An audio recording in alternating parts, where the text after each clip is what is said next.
हाय दोस्तों, आप कैसे हैं? आशा करता हूं कि आप अच्छे होंगे। जैसा कि आप जानते हैं, जो सीआरपीएफ अर्थात सेंट्रल रिजर्व पुलिस फोर्स में 2022 में के लास्ट में जो नोटिफिकेशन आई है, तो उसमें काफ़ी अच्छी खासी पोस्ट है, जो कि मोर देन मान लीजिए ना 1500 से अधिक पोस्ट होगा।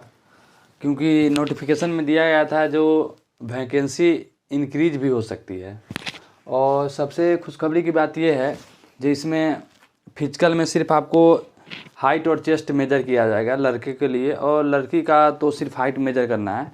और ये इसका जो जो इसका इसका जो एग्ज़ाम होगा वो कंप्यूटर बेस्ड होगा, ऑफलाइन नहीं होगा।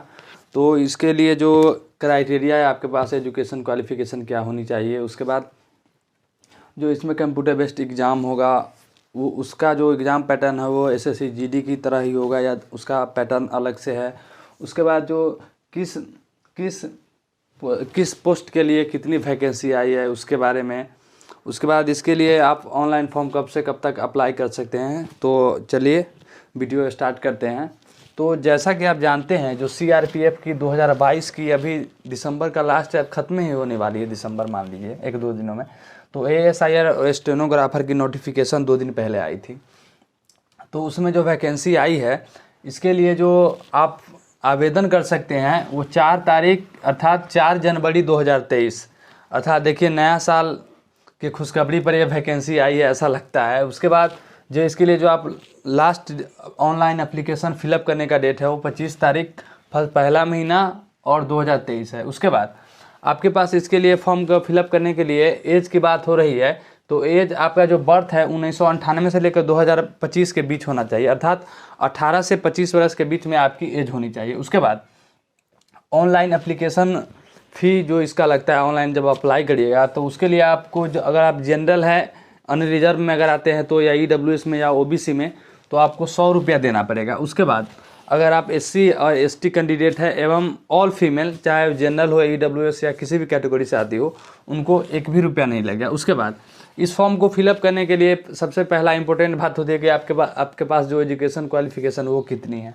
तो अगर आप इसके में जैसा आप देख रहे हैं एएसआई और हेड कांस्टेबल की वैकेंसी आई है, तो अगर आप एएसआई में फॉर्म फिलअप करना चाहते हैं तो आपके पास minimum education qualification 10+2 all over India के किसी भी यूनिवर्सिटी से, माने किसी भी बोर्ड से आपका जो 10+2 की डिग्री होनी चाहिए किसी भी सब्जेक्ट से, अर्थात ये ऑल ओवर इंडिया में, अर्थात किसी भी राज्य से अगर आप हैं तो इसमें फॉर्म फिलअप कर सकते हैं। उसके बाद एएसआई के लिए 10+2 की डिग्री होनी चाहिए। उसके बाद 10 मिनट 80 WPM आपकी जो टाइपिंग स्पीड होनी चाहिए वो होनी चाहिए।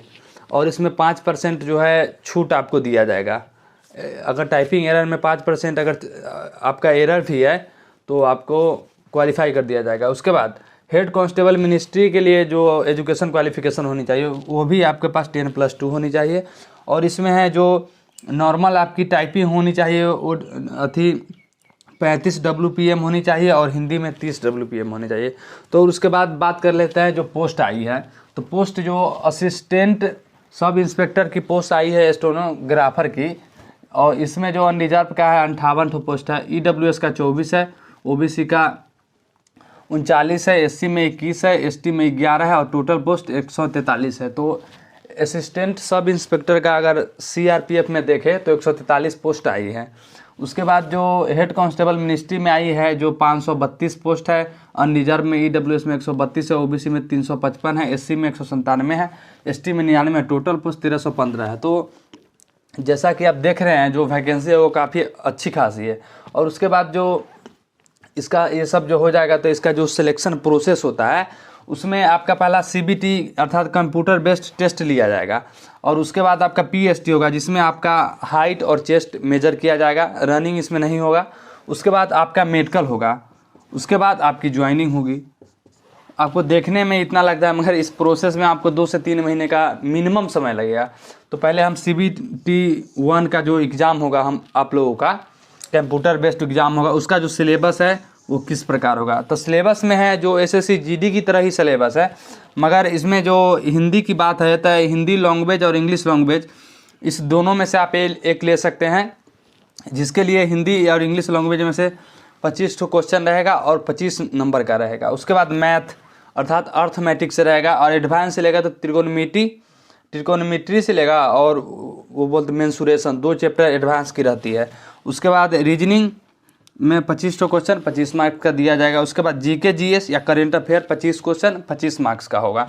तो टोटल नंबर ऑफ क्वेश्चन हो गया 100, जैसा कि आप देख रहे हैं। इसके लिए आपको 100 मार्क्स मिलेगा। और निगेटिव मार्किंग जो होगा, एक गलत क्वेश्चन आप अटैम्प्ट करते हैं तो 0.25 की निगेटिव मार्किंग होगी। अर्थात अगर 4 ठो गलत क्वेश्चन आप अटैम्प्ट कर लेते हैं तो आपका 1 नंबर आपके रियल नंबर में से काट लिया जाएगा। अगर आपका 50 है और 4 ठो गलत कर लिए तो इसमें से 50 में से रियल नंबर में से एक नंबर घटा देगा, तो 49 नंबर आपको मिलेगा।